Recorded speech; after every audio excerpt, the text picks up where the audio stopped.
Welcome to Different Walks, Different Talks.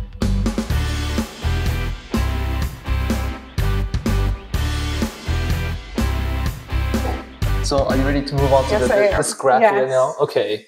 All right. Yeah. So I think you should introduce this. Sure. You go. Okay, so in grade 11, was it grade 11?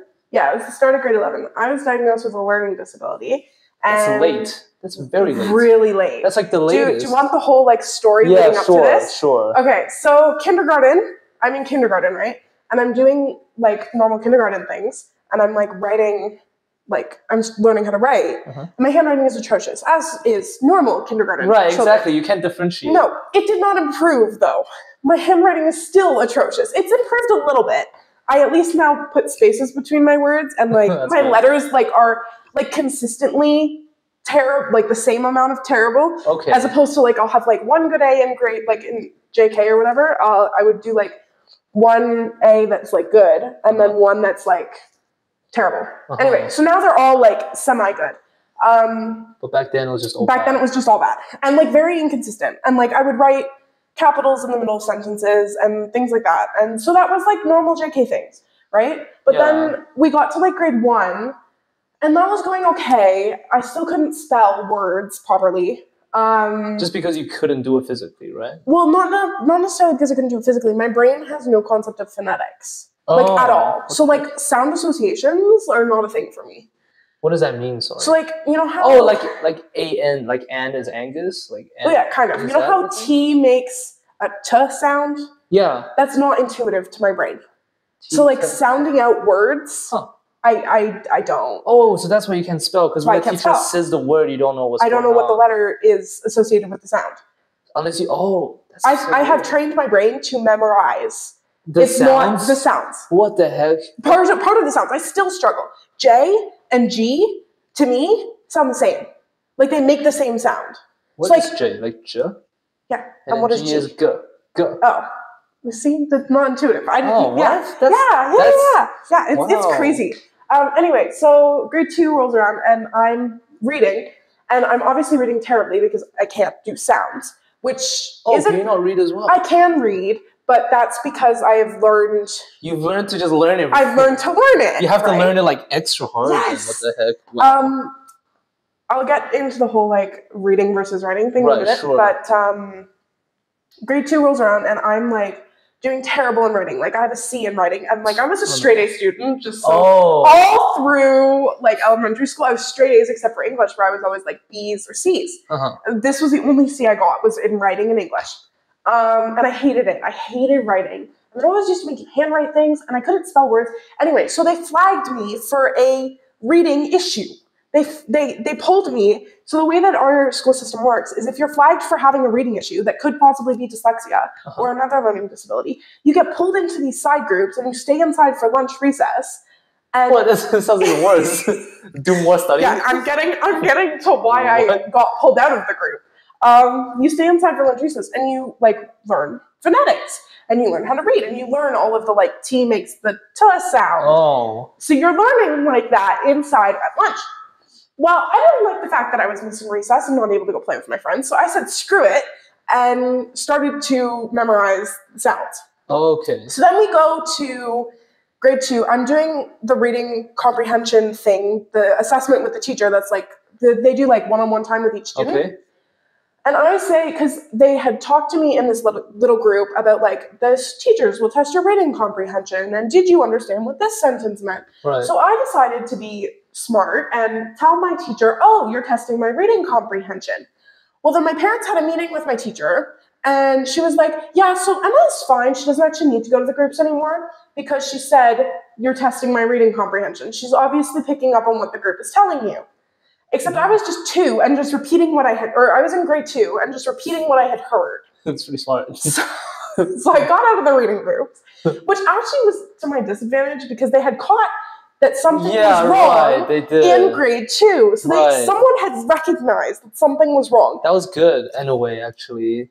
They recognized it in grade 2, but then because... But you kind of finessed your way out of it. I finessed my way out of it. And so and then grade 3, and we're doing spelling tests, and it's words like play, or words, I specifically remember play, was one of the words. It's like sight words like that, like not long, not hard to spell. And I was getting 0. Oh my gosh. 0. It got to so bad that because they would give us the lists of the words so we could study them. Yeah. I just memorized how to spell all of the words, and she did it in the right order too. Like she would say the word and then that's the word. So I just memorized how to spell. How many? Like, it was like 7. Okay, it wasn't. But I was in grade 3. Yeah, okay, that is grade 3 is pretty bad. I'm thinking in a grade 12 mindset. Yeah, 7 words in grade 12, not hard, but like grade 3. Yeah, that is a challenge. So like 3 words is like a stretch. Yeah. Right. Back in grade 3. And then like it got to the point where my mom and I was getting 0s on these spelling tests, and my mom was like, "This is very much an issue," and so she got like these books from the dollar store, like just like notebooks, and we would spend 3 hours a night writing the words out. Oh, it's so tragic. She would say the word, and I would write the word in grade 3. And did she not know that you had some sort of thing? Not yet. How come?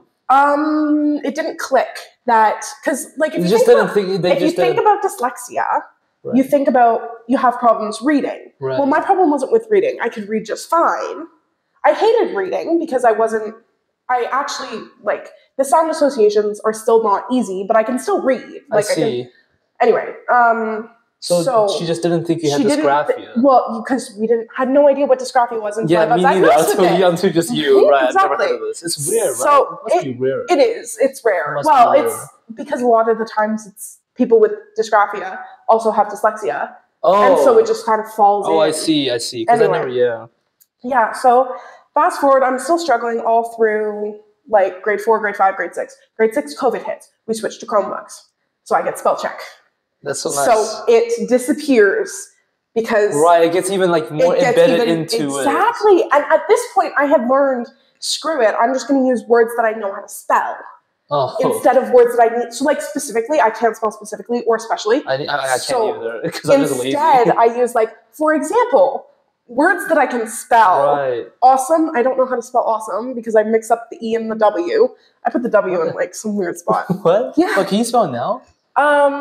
Kind of. Like I can spell some words because I've memorized how to spell them. Right, I see. It's like, and like spelling out loud, like if you were to ask me to spell a word out loud, I could probably do it, but like when I go to write it, I can't. It's the weirdest thing ever. It's That's like so weird. There's too many steps between my brain trying to figure out how to spell the word and like actually writing it, like getting my hand to do the right letter. It's yeah. The other weird thing about it is I hold a pencil differently. I don't have a pencil to show you, but like most people hold it where their middle finger is like the pencil. Right, like I do too. Like that's why I have a bigger bump on my middle finger. Yeah, I have it on my ring finger because I hold my pencils like this. What? Yeah. Like this? Yes. You're writing this. Right, like, have you ever seen me write? I'll have to show you. No, you have to show me later. Because I don't write anymore. Okay, but numbers are fine the whole time. Numbers are fine the whole time. I was good at math for my entire... And you can write the numbers down. Yeah. 5 plus 5 is 10 is okay. Yeah. But as soon as it's like 5 plus 5 equals 10. I don't know how to spell it. Yeah. What? That's so weird. I still know that 5 plus 5 equals 10. And like basic words like that, like play, 5 plus 5. They're like, I've used them so much in my life. So can you just write like play easily? Yeah, I can now because I know how to spell it because I've memorized it. Oh, so you can only not write out the words you can't spell. Yeah. Huh. Yeah. But like the problem is if you give me a word that like I've never or that I don't use very often, I can't figure out how to spell it. Whereas a normal person they kind of have some sort of intuition. Yeah. Right, that intuition is completely not there for me. I feel that that's such a hard thing to find as like a learning disability. Yeah. So because a lot of people just don't know how to spell. Exactly. But that usually goes away in grade 9. Exactly. Yeah, this stayed with me for my whole life. Anyway, so COVID happens and I get onto my Chromebook, and so now I can just like use spell check all I want, and I have no more all the spelling errors, they go away. So then we get to grade 9, whatever, grade 10, still not like able to, like I still can't spell if I have to handwrite something, and my handwriting is still atrocious. But I have the computer and everything's online, so I just type everything. Right? So exams for me in grade 10, when I had to handwrite them, were like a nightmare. It was a nightmare. Did you not ask for the Chromebook? Well, no, because I didn't have an IEP. Right. And I didn't have my learning disability diagnosis yet. So we had no idea that something was wrong yet. Oh, okay. Anyway, So grade 11 rolls around, and I'm sitting in Miss Henry's psychology class. And, your phone is that's my Google Gemini. All right. I'm sitting in Miss Henry's psychology class, and she's like, or we're joking. It's the first day, and I had her for English last year, right? So she knows how bad my spelling is. So we're joking around with me and my one other friend and Miss Henry. And I'm like, I actually literally can't spell words. It's like a serious problem. Miss Henry jokingly, and this was fully jokingly, and it wasn't like she was like suggesting it or anything. It was just a joke. Okay. It was just no fault to Miss Henry. Right. It actually really helped. She's like, have you ever, like, do you have dyslexia? Like, are you sure you don't have dyslexia? And I'm thinking in my head, I'm like, oh, like I've never actually been tested for dyslexia. Right. And there was that whole reading thing in grade 2. So like, maybe? Yeah. So then we're like, okay, whatever. I go home from school, I talk to my dad. I'm like, Miss Henry said this thing, and it got me thinking, and I think I want to be tested. I mean, it's smart, right? Right. My mom walks to the door, first day back at school after work. The first thing I say to her is like, I want to be tested for dyslexia. And she's like, that thought never even crossed my mind. Like, I didn't even think that was like a possibility, but it would explain like so much stuff. Right, because you were a straight A student, I was and then you just bad at English. Right, that kind of makes sense. So it's kind of like, it's so evidential if you think from an outsider's perspective. Exactly, hindsight is always 20/20, right? Yeah. But again, I had like adapted to stop getting the C's and just use words like a spell. Right, I finessed my way out of it. Way out of the symptoms, pretty much. Yeah, pretty much. So you got a test? Well, no, we went to the school. We emailed the school, and Miss Davison, who was our VP at the time, is also a family friend. Okay. And we also have another family friend who is dyslexic. So my mom reached out to the family friend's mom and was like, what did you do? And they were like, look at the Center for Dyslexia, or look at Dyslexia Canada and see what they say. And so we emailed they said, go through the school. So we emailed Miss Davison, and she was like, okay. And she forwarded it to Miss Contino, who's the acting, like, special ed, like, supervisor at the time. So she forwarded it. And we got an email back that said, so the wait list is like 2 years, and your daughter's not a priority because she has straight A's. 2 years? Yeah, and I was in grade 11. How is the wait list 2 years? To be tested at the school. How? There's just that many people getting tested? And there's only one psychologist. Wow. But the entire board. For the entire board, there's one psychologist? I believe so.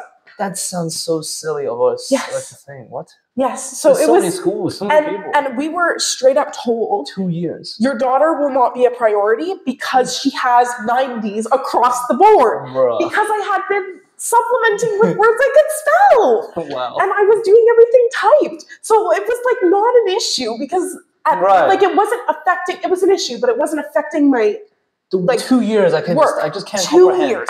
And they told us that I was not a priority. That's so ridiculous because they said 2 years, which means you're just not getting tested because you're right, because I would have graduated. Yeah, that's just they're so stupid. That's so dumb. Anyway, so we were like, and so then my parents were like, okay, then like, what do we do? Because we want to get her tested, but we can't wait 2 years because she's going to university, and we want to get her tested before university so she can have IEPs. the track record of having an IEP to explain so that when she gets to university, she will still have it, and she'll have like a record of it. And it's not just going to be a new thing. So they said, okay, you can go privately, but that costs money. But our insurance ended up covering most of it. I think almost all of it. Like to be tested. Was it expensive? It was, I believe, I think the number $3,000 was thrown. Just one test? Well, it was 4 tests, but yeah. 4 tests? Yeah. Wow. Yeah. I didn't know that psychologists make like that much money. Yeah. Jesus. With a 2 year wait time. Yeah, with a 2 year wait time. Well, the one from the school board would have been free. Yeah, I see. But still, they're getting paid by the school board probably. Anyway, gosh. I believe that was the number that was quoted to us. Wow. Anyway, we got lucky because my mom's work gave her a lot of benefits. So a lot of our like medical, it was all covered. It was pretty much all covered. I think we did still end up paying a little bit out of pocket, but it wasn't. It wasn't anything like too much. So at this point now we're in like November. So that was like, jeez. Well, no. Sorry, we're in beginning of October. Okay. So the whole process of learning that I had to go privately took a month. There was a lot of written assignments in Miss Henry's towards the end. In psych. Yeah. Yeah, but I did them all on my computer because by the end I had my IEP. Okay. I was thinking, Yeah, no. So I got tested, and it was funny because I was in psychology, learning about psychology, and I was being tested psychologically. That's funny. So yeah, literally we went privately with a nice psychologist man who was very nice. But he was like old. Anyway, tell me about this process. Like, what happened? We started out with a intake meeting. So the psychologist guy, met with me and my parents, and was like, "Okay, what are you looking to get out of this?" It was called a psychoeducational assessment. Okay. So it's like looking at your entire learning profile and to see if can he spot any trends of anything, right? Yeah. So they looked at my working memory, my visual memory, my verbal comprehension, like a lot of my patterns, in terms of determining this is specifically to look at if you have a learning disability. Right. Right. It taught us about my learning style, etc. Anyway, so he had a meeting and he was like, "What are you looking to get out of it? Like, why are you being tested? Like, why are we doing this in the first place?" Okay. We told him the whole story, the background that I just spent half an hour talking about. Right.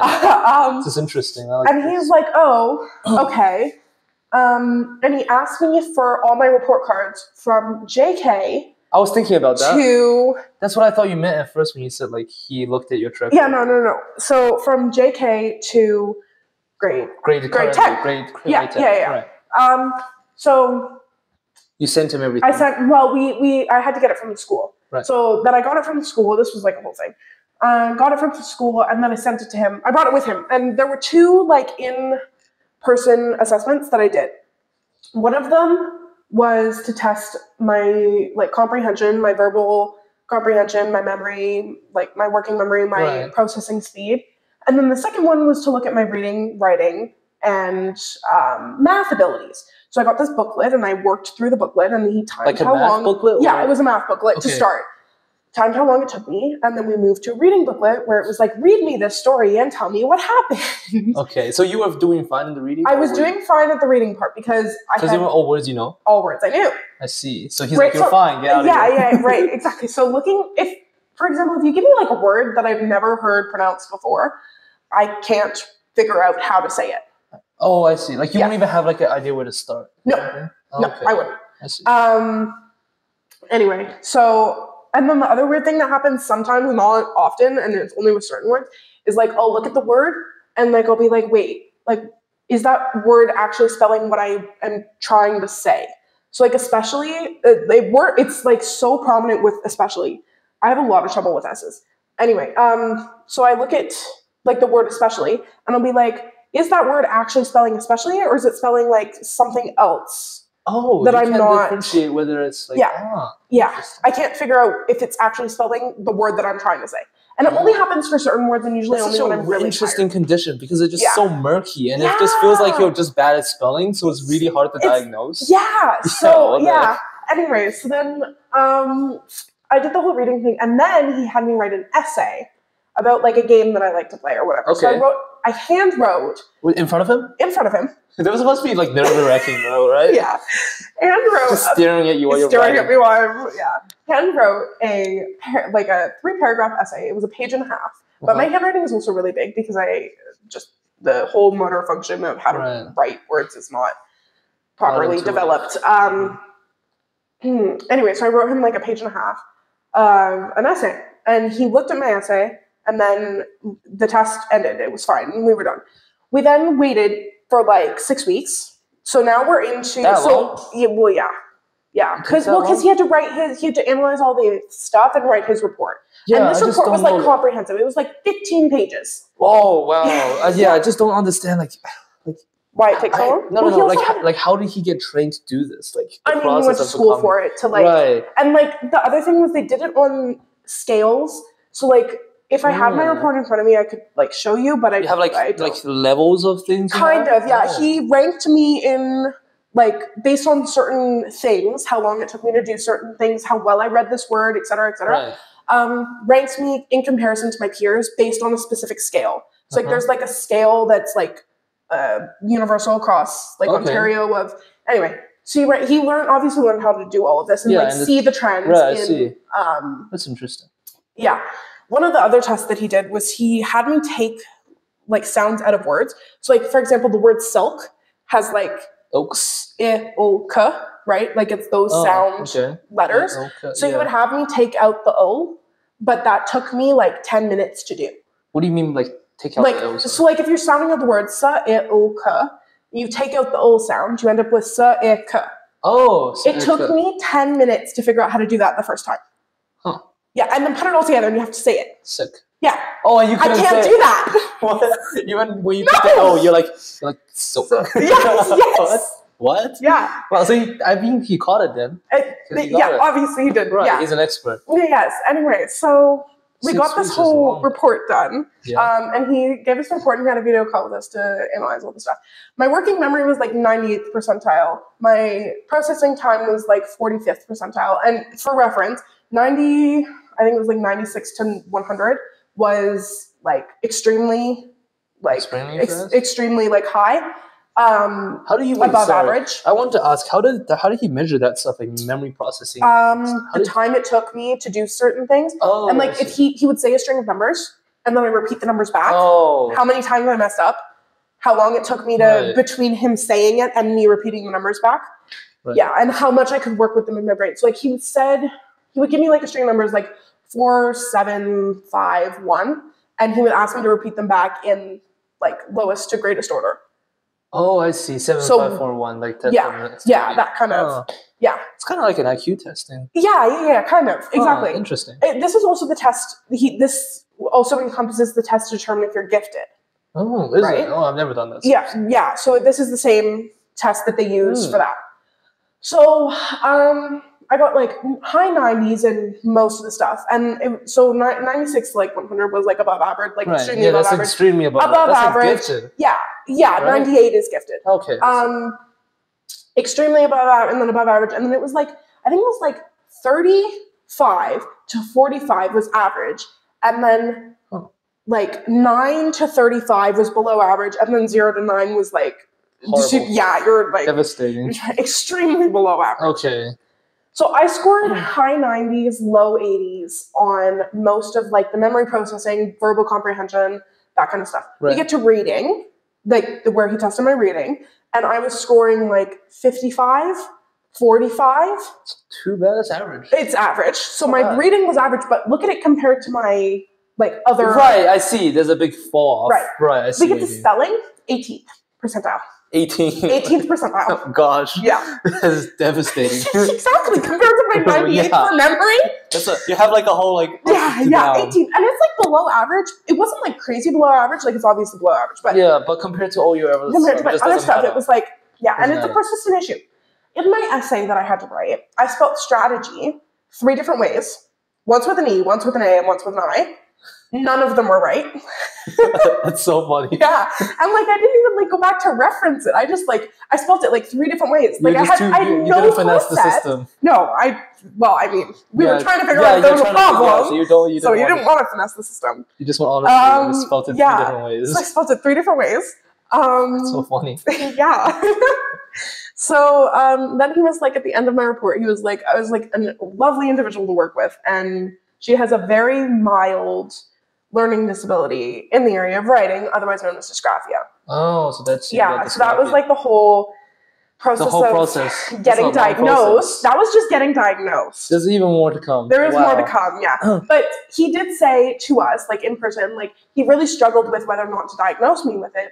But because it had been, like, if I had gone to another psychologist, they could easily say I didn't have a learning disability. I see. How come? Because my results were not crazy below average. Right, I see what you mean. Right? Right. So it's kind of like the psychologists themselves have to kind of give a fair evaluation. It was like professional judgment. Like fair evaluation. Yeah. I see. Yeah. But and then, like it makes sense to give it to you because you had like a big discrepancy between the data. But then also at the same time, it had been a persistent issue. Right. So it's not like it was like a new thing. It's not like I had head trauma and suddenly didn't know how to spell words.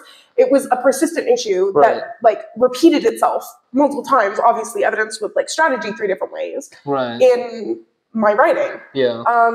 That's funny. Yeah. So then that was just the whole. You got it. I got the diagnosis. I now have. No, we haven't got the IEP yet. We just have the learning disability now. Did you guys have like a family celebration when you got it? You're like, yes, we know what's wrong now. No. We know what's wrong. She finally has a reason she can't spell. But I will say, it was very validating knowing that it's not because I'm stupid. Right, it's not because I don't know how to spell. It's right. because my understanding of phonetics is completely different from a normal person. Exactly. So it was very validating in that regard. I want to ask you one thing really quick before we go into the other stuff. How I got married. How do you think your thing would have turned out in like a different language? Oh. Like Chinese. Yeah. Like Chinese is like... I can kind of speak to that because I did take French in grade 9 and grade 10. Yeah, my French grade was not good.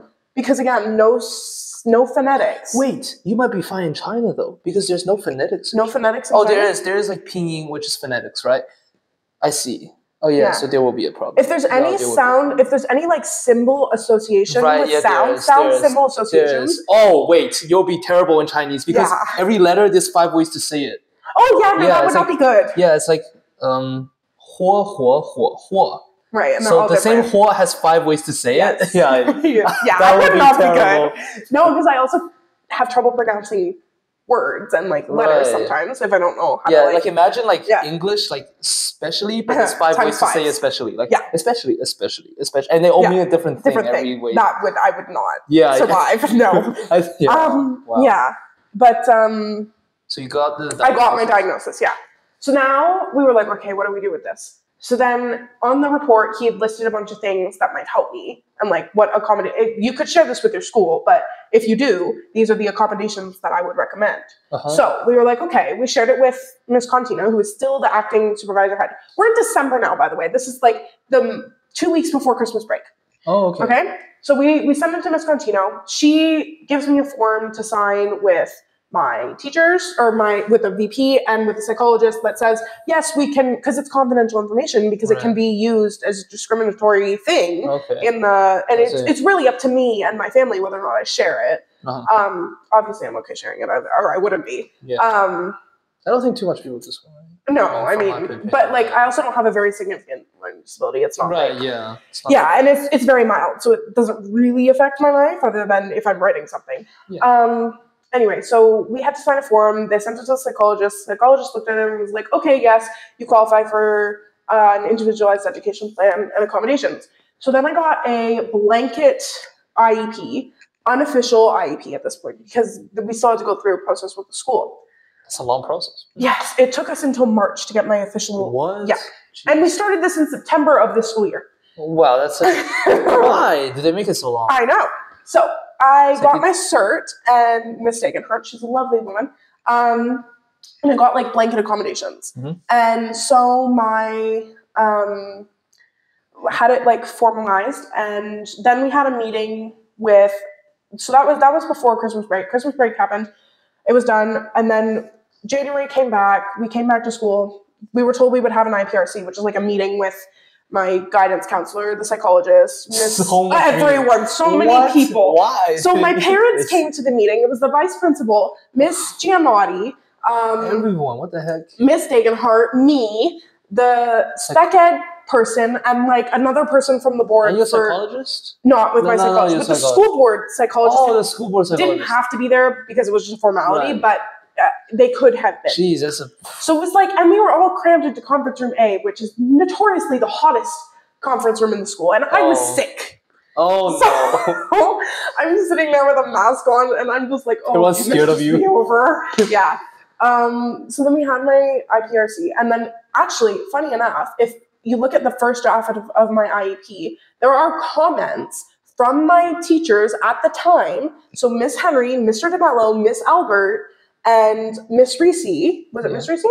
They had Mr. DeMello and Miss Albert put comments into my IEP and say, like, Emma excels in math or Emma really struggles with language. Oh. Yeah. Yeah. So is that a good thing? No, it was a good thing because they took the time to like actually put the comments into my IEP. So they were also a part of building, like there were just so many people who were like involved in this process. Qualification to get that. Yeah, exactly. Wow. So then they were like at this meeting, they were like, okay, it's formal now. These are the accommodations you have. My parents had to sign it. I had to sign it. We had to send it to the AP board so I can get accommodation from the exams. Oh my god! It was a whole process because I was writing exams that year too, and I was writing English exam. But I thought it's all digital, so you'll be okay. Well, it wasn't in grade 11. Oh right, was it not? Yeah. Oh, I thought it was digital. Yeah, no, it wasn't in grade 11. So well, yeah, that's pretty. Yeah. So then we sent it to the AP. They said yes. Anyway, so now I have my IEP. And then, so I finally have it. It's good. Long process. Long process. It took all the way from September to March. So that's like what? I don't know my months. That's like 7 months normally? Six. September, months. October, November, December, January, February. I never March, bothered to. Yeah, 7. There we go. Got it. Yeah, 7 months to get an IEP and a learning disability diagnosis. So from start to finish, the process of getting diagnosed privately at an IEP with the Halton Catholic District School Board was 2 years. 7 months. Oh yeah, from a private institution. Private institution. If you want to get diagnosed with the board, it's 2 years. Wow. Plus that extra 4 months after we have my diagnosis. That's crazy. Yeah. Wow. So now you have it. Does any of your other family members have anything? No. We got my brother tested because he had he also has terrible handwriting and can't spell, but he doesn't have it.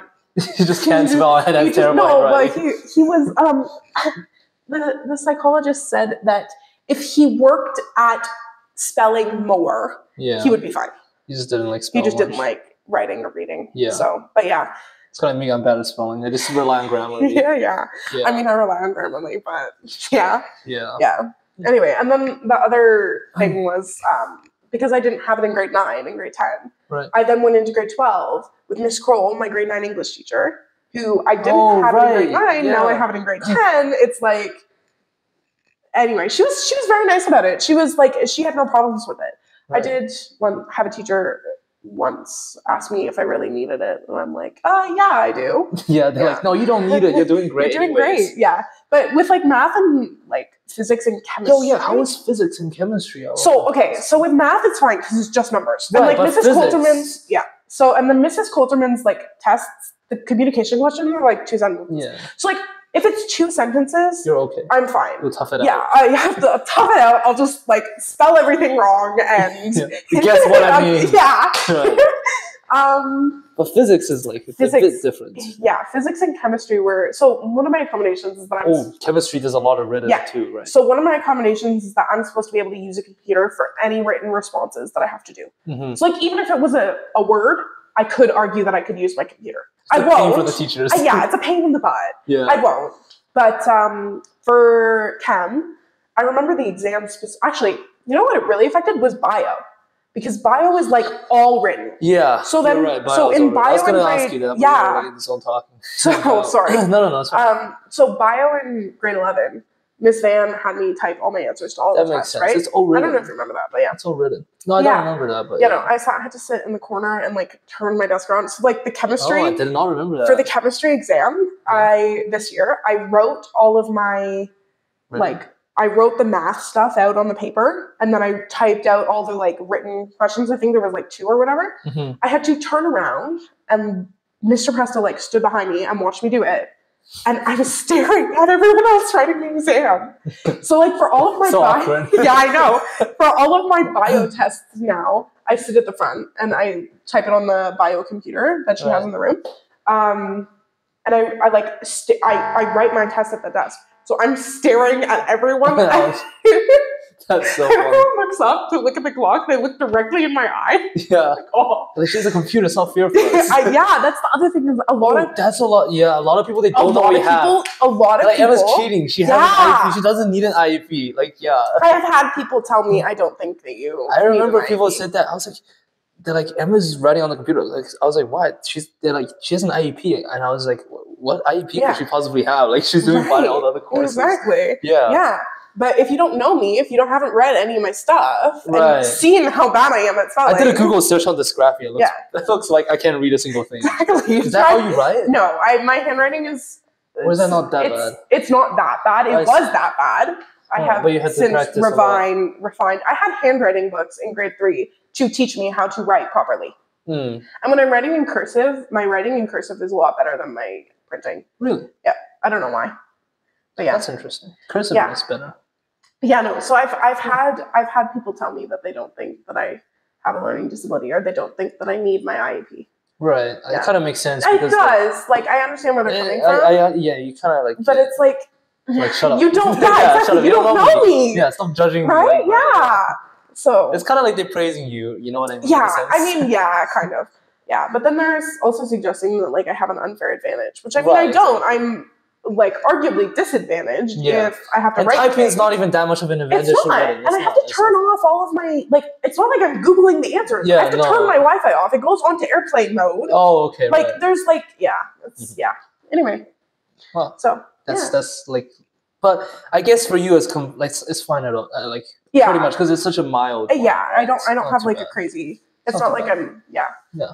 It's not really impacting a lot. Yeah, I'm also, my mistake in her also says you're very humble about, like, you're very, like, you understand that it's very mild and that it's not having a significant impact on your life.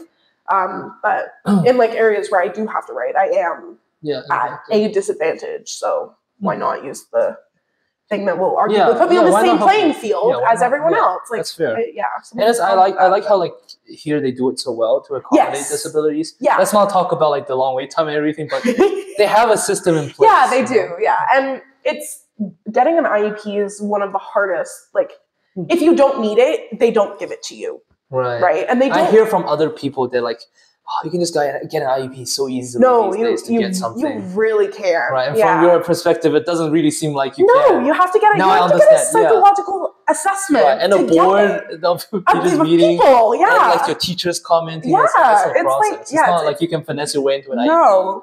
No, I mean, people say. Yeah, people say that. I know, I've heard. Yeah. Yeah. So, but and they don't give you accommodations that you don't need. Right. Like I don't need extra time if I have access to my computer. Right? Okay. So like I don't get my extra time. Or in math, I'm not allowed to use my extra time in math. I'm not allowed to use my extra time in physics unless there is a long writing section of physics and I'm not given the opportunity to use my computer. It's like for the culminating in grade 11, I was allowed my extra time because I had to handwrite. You didn't get a computer? Yeah. Why not? Yeah, well, because I chose to handwrite because it's not like Mr. Goldsman said no.